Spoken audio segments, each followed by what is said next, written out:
ಬ್ಯಾಡ್ರಿ ಮೇಡಮ್ ಅವ್ರ, ಏನಾಗಲ್ಲ ತೋಬೆ. ಸಾವಕಾಶ್ರಿ. ಹಬ್ಬಕ್ಕೆ ಏನು ಸ್ಪೆಷಲ್ ಮಾಡಿ ಶಂಕ್ರಮ್ಮ? ಎಲ್ಲಿ ಸ್ಪೆಷಲ್ ರೀ ಮೇಡಮ್ ಅವ್ರ, ಇಲ್ಲೇ ಆತಲ್ರಿ ಹಬ್ಬ. ಇಷ್ಟು ವೀಕ್ ಆಗಿ ಅಲ್ಲ, ಏನು ಚಿಂತೆ ಮಾಡ್ತಿ? ಚಿಂತ್ರಿ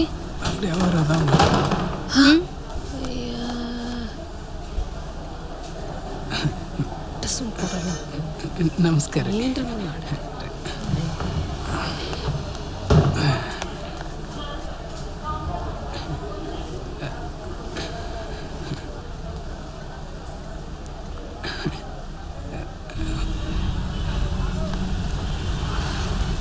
ಹೋದ್ವಾರನ ಕಲ್ಲಂಗಡಿ ತಿಂದು ಅದೇ ಹಂಗೆ ರಕ್ತ ಕಮ್ಮಕತ್ಲೆ ಅದು. ನನಗೇನು ಗೊತ್ತು, ದವಾಖಾನೆಗೆ ಹೇಳಿದ್ದು. 4 ದಿನಕ್ಕೊಂದು ದವಾಖಾನೆ ಎಲ್ಲರ ಮುಂದೆ ಇವು ಏನಾರು ತಂದು ಹಾಕ್ತಾನಿಲ್ಲ ಅನ್ಬೇಕು ನೋಡು, ಹಂಗೆ ಮಾಡಿರ್ತಾರೆ. ಸಾವಕಾಸಲ್ಲಿ ಬಾಯ್ಕ, ನಮ್ದೇನು ಅರ್ಜೆಂಟ್ ಆಯ್ತು.